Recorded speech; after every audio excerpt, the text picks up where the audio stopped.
Hi everyone, it's great to be back here. We were last year here at Pragma in beautiful Verona as attendees, and it's awesome to be back here as speakers, so a big thank you to the Pragma organizers for having us. I'm Kostas Kremizas, and this is Eleni, wait for it, Papanikolopoulou. This was truthfully the most difficult thing in this whole presentation. We both come from Greece. We're both iOS developers at Workable. Workable is an applicant tracking system that helps companies streamline their hiring process. And today we're going to talk about error handling. Not because we're, the exception to the typical developer rule that, and we like dealing with errors more than we like building great features, but because while we were developing our applications, we came to the sad realization that dealing with errors was not going to be as easy as we thought it would be. It was not something that we could sweep under the carpet. On the contrary, in order to be able to build applications with many screens and complex features and at the same time have great user experience, we would have to design for errors, actually. So in this talk, first we're going to talk about the most common problems developers face while writing error handling code. And then we're going to talk about a solution that worked well for us in order to make error handling more easy. Let's start with some definitions. So what is an error? An error is a value used to report that an error condition occurred and normal functionality was skipped. And error handling is code that looks for errors and performs different actions based on the presence of these errors.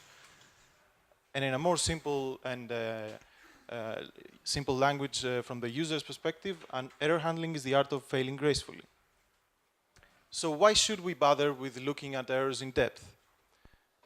First of all, as applications become more and more sophisticated, they become a more important part of our everyday lives. We're using applications to do trivial stuff like posting silly pictures of animals to more important stuff like filing our taxes or submitting our health records or making transactions. And even if these actions are very important, they're not guaranteed to be successful. And that's because usually applications depend upon unreliable resources, unreliable technical resources in order to function properly. One example is internet connection. Internet connections are well known to be unreliable, and especially if you're a mobile user and if you're on the go. So it is very important that when a user action fails, our application handles this in a smooth way. Otherwise, it's very likely that the users of our apps will get frustrated and lose their trust in the app and stop using it. And then it doesn't matter if you've put enormous effort into building a great application with animation and stuff like that. It only takes a few instances of bad error handling for a user to stop using our app. Imagine the user of this application. They searched the App Store to find an application that fits their needs. They downloaded it. They went through the pain of creating a new user account. They trusted the application with their sensitive credit card info. They searched for a product that they will feel comfortable paying a significant amount of money for. And when they finally decided to hit the pay button, they faced this. Oops, something went wrong. It's not very reassuring, is it? So they're left wondering, what exactly went wrong? What can I do to learn more? Most of all, was my credit card charged or not? So this begs the question, how did the developer of this application let this happen? It seems that merely a more explanatory error message would do the trick here. And we see this all the time with applications that either don't provide any feedback to the user at all when something goes wrong, or provide very confusing error messages. So it must be that the developers of these applications are either lazy or don't care about their users, right? Well, not exactly. Let's take a look at the steps you have to take in order to add error handling to an application and try to understand why this happens. First of all, for each method that can error out, we have to list the possible errors that this method can throw. The Swift compiler helps a lot with that, as it tells us when we have not used try for a function that throws. After this, after we have listed the possible errors, we have to decide if we're going to handle the error at this point, or if we want to propagate the error, any further. When listing possible errors, it's very helpful to classify errors into two distinct categories. First, we have technical errors. These are errors that occur while the user is doing an action that depends on technically unreliable resources, as we said before. These errors are about the same across all applications that use these technologies. They don't depend on the specific application, and we bump into them usually when using APIs from Apple frameworks directly or indirectly. So an example is network connection failed, file not found, the server is unavailable, and stuff like that.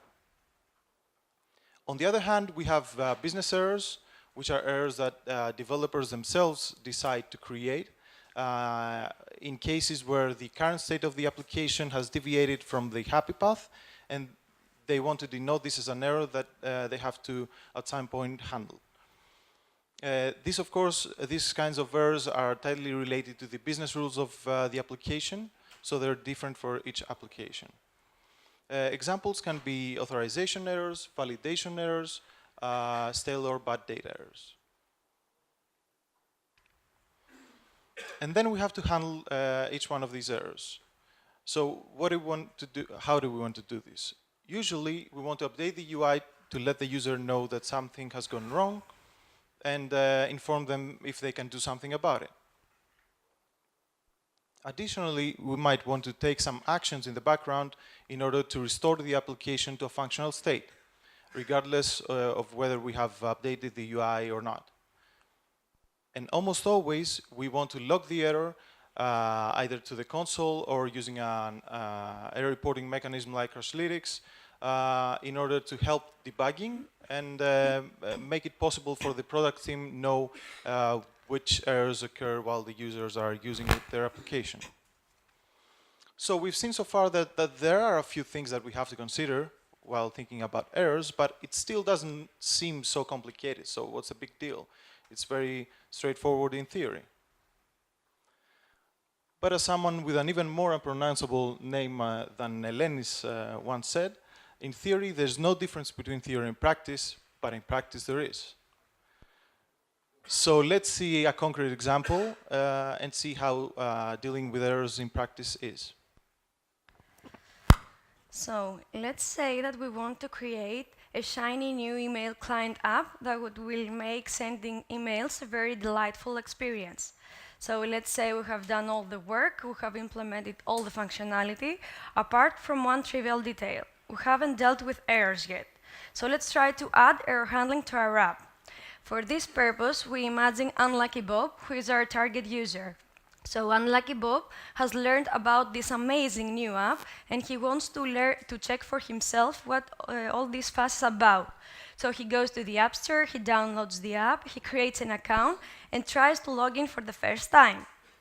So he enters his username and password and presses the login button. But Bob lives a very complicated life, and he has much in his mind. Therefore, he forgets his credentials. So what our app should do, in this case, is it should present an alert in order to let him know that he has provided invalid credentials. So what is the code that we need to write in order to achieve this? In our login controller, at the point where we handle the login tab action, we make an asynchronous call to our login endpoint, and we get a callback with a response and an optional error. And if the error is not nil, we can use pattern matching in order to catch the error. Here, if we had a synchronous API, we will probably probably have a do catch syntax. So we catch the error. We know that we'll have an unauthorized HTTP error with status 401. We catch the error and we saw the alert. Bob tries again, but this time he happens to have a poor network connection. So our app should guide him to check his connection and try again. So we know that we will have an error of type NS error with a specific error code. So we match the error and we saw the warning. Bob tries again, but he's very unlucky. And this time he provides a syntactically invalid email.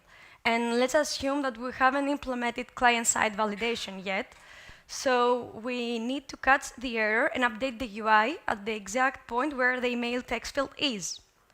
So we know from beforehand that our server will return a custom sign-in error. So we catch the error and we update the UI. Finally, we want to be safe and consider all possible unknown scenarios. So we want to have a generic error message in order to let Bob know that something went wrong. So we add this to our default case. And what we always need to do is to log the error for debugging purposes, like we said before. And this is the code that we wrote in order to add error handling to our logging screen. Now, let's say that Bob managed finally to log in successfully and he has been using the app for some time. At some point, he wants to send an email, so he navigates to our compose email screen and tries to send an email to Natalie Sung, who happens to work in the customer support department of a retail company, in order to ask her something about a recent purchase he just made. So he types the email and presses the send button. But for some unknown reason, he gets an unauthorized error. So what our app should do in this case is to redirect him to the login screen in order for him to be able to re-enter his credentials and log in back. So what is the code that we need to write for this? At the point where we handle the send email action and we get the callback, and if the error is not nil, we catch the unauthorized error and we show the sign-in screen. Let's say that now Bob managed to log in at once and he goes back to the compose email screen and tries to resend the email. But again, he has a poor network connection.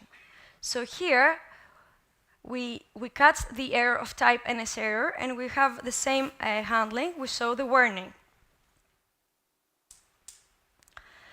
Finally, again, we want to have to consider all cases and have a generic error message for all unknown errors. So we add this to the default case. But what we have to do differently in this case is that we want to show a message that the draft has been saved in order to reassure Bob that he hasn't lost his email data. So we add the function that shows this message. And again, we want to log the error for debugging purposes. And this is the code that we wrote in order to add error handling to our compose email screen. So what we have so far is two screens with the same type of errors. But also, what we also have is different handling for the same type of error, the unauthorized error. And we have a new error case to handle. But unfortunately, our app does not have only these two screens. Our app has many screens, and many more screens. And imagine all the error handling code that we need to write in order to handle with errors in all of these screens. Probably at the end, we will end up looking like this. Yeah. So we end up with a lot of boilerplate code, a lot of repeated code, and since we don't have a standardized way of handling the errors, we have to put a great amount of thought in order to decide how to proceed in each case. And imagine that we don't have all the time in the world just to handle with errors. Let's say that the release of our next feature is approaching and that we are already behind. And we start telling ourselves that Bob is only a corner case of user. Actually, he's not even a real user. We just imagined him. No one is that unlucky in real life. And we start skipping cases by using generic error messages. Or we start copy and paste error handling code all over the place, telling ourselves that we'll probably come back later, perhaps after the feature release, and we will clean it up. Which, let's be honest, no one ever did. Or, since the majority of our errors come from the calls to the server, we start handling the errors at the network layer, which is also a bad idea. All of these are bad practices that can lead either to messy, unmaintainable code or to bad user experience with cryptic error messages like the one we showed before. So what would we ideally want? A pizza. Yeah, it seems fitting. We're in Italy, right?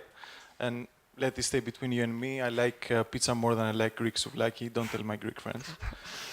No, what I was thinking about is that we could make. It would be great if we could make error handling as easy and natural as ordering a pizza. So, pizza is one of mankind's most delicious achievements, but at the same time, it's a very complicated thing if you think about it. It can have a very wide variety of ingredients, so the combinations are basically endless. But no one seems to be having trouble when ordering a pizza, and that's because no one tries to order a pizza by exhaustively listing all its ingredients. Even the most simple pizzas have some ingredients that are considered default, like the dough. What people usually do is when they try to order a pizza, if they're very frequent to a place, they might say, I want the usual, or they might pick something from the menu, like I want the margherita pizza, or they might pick something from the menu and change it up a bit, like I want a capricciosa with extra olives without the mushrooms. So how does this translate to error handling? What we usually want is a good set of default handling for errors that are common throughout our application. And we also want an easy way to customize this, to be able to customize these defaults. So we might want to add some more error cases and their handling. We might want to override existing ones. We might want to add handling for unanticipated errors. And we might want to be able to add handling for all errors. While we're developing our application, we created a lightweight Swift library called Error Handler that helped us for solving the problems we have discussed so far. So Error Handler basically provides a declarative and fluent API that helps us describe complex error handling rules in an easy way. Let's dive into its basic API. Most of the functionality is enclosed inside the error handler class, and using it, you can add actions that will be performed when an error matches, and that means when matches closure returns true, and actions are basically closures as well. You can also add actions that will be executed for all errors. You can add actions that will be executed when there is no match for the error we have at hand. And the way to actually handle an error is to pass the error to the handle method of the error handler. Additionally, there are some convenience methods that help us deal with the most common kinds of errors, like the equatable errors, like the one we have here. So how does error handling using the error handler look like inside an app? It looks like this. It's a chain that starts with adding error handling rules and ends with actually triggering the whole error handling mechanism with the handle method. And what is our strategy for adding error handling inside an app using the error handler? Usually we want to set up a default error handler in one place inside our app, and the default handler will be responsible for knowing how to handle the most common errors that happen throughout our application. For example, the offline error is something that could happen almost anywhere. So it doesn't make sense to duplicate this code everywhere. We just put it inside the default error handler. Then at each point where an error might occur, we can create this default error handler and use it as it is, or we might create it, customize it, and then use it. That means that in many cases, all the error handling code we will need is just this, one line of code. And Leo agrees. So what we saw before is that we have a lot of common cases between the two screens. So let's try to factor out this code by using the default handler. First, we have to initialize a default handler. So we create an instance of a default handler and we start adding to it the common errors. Like the offline error we saw before and the unauthorized error. Almost always across our app, when we have an unauthorized error, what we want to do is to redirect to the logging screen. Ignore the continue matching for now, I will explain it afterwards. We also always want to log our error, so we add this to our always closure. And finally, if the error does not match any of the before declared errors, we want to have a generic error message. So this is the code that we wrote in order to create our default handler. Basically, this is our capricciosa pizza with our default ingredients. Now let's try to use the default handler in order to add error handling to our login screen.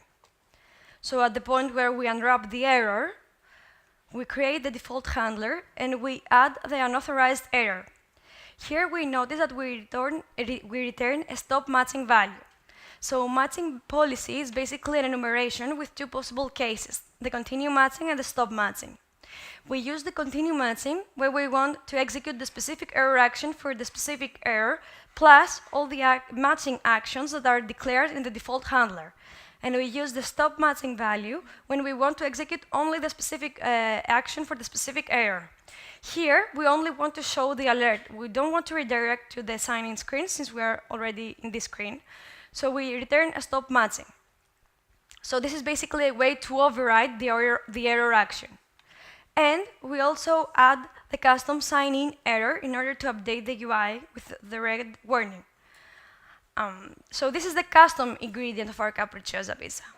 And this is the only code that we need to write in order to handle with our errors in our logging screen. Now let's try to add error handling to our compose email screen by using the default handler. So at the point where we unwrap the error, we create a default handler and we add the always closure in order always to show the message that the draft has been saved. And this is the only piece of code that we need to write in order to handle with our errors in a compose email screen. All other errors are handled by the default handler, which is pretty awesome, right? So what we managed to do is avoid the boilerplate code, avoid the repeated code, and since we have a standardized way of handling the errors, we managed to eliminate the amount of thought that we need to put in each error case to the absolute necessary. So yay! Some additional features. First of all, we have error matchers. Error matchers are an alternative to matching closures that are used to match errors with actions. So an error matcher is basically a protocol with only one function, the matches function, that returns a Boolean value. Error matchers are very useful, especially when we want to reuse the matching logic across our app. And error matchers can be combined with and or operators. So we can create a not connecting to internet matcher and a connection lost matcher, and combine them to create the offline matcher. Secondly, we have tags. Tags are basically a way to group matchers together and characterize them with a memorable alias like offline. So we can create a tag at the point where we set up our default handler and use it later on in our code, for example in the controller, in order to refer to the offline error simply by using the offline tag. As simple as that. Finally, we have extensions that provide convenience methods for HTTP errors like the alarmify extension. Actually, before in our example, we cheated a little bit when we used the on401 function that a similar API was part of our alarmify extension. And anyone can create their own extensions in order to support the networking library they use. So, to sum up, no one can deny that error handling is a really vital part of a good user experience, but it can get pretty cumbersome, especially if you want to consider all cases. But if you use the right abstractions and design for errors, you can minimize this friction and focus on building great features. Error handling code is not a second-class citizen, and it's normal code, and we should follow the same practices like we follow for any other code. So if we need to summarize the key point of this presentation in one sentence, is that we should design for errors. And by designing for errors, even if there are many error cases, it's nothing you can handle. And this is the link to our open source project in GitHub, and our Android developers in Workable have also implemented error handler in Java. Yes, take a photo.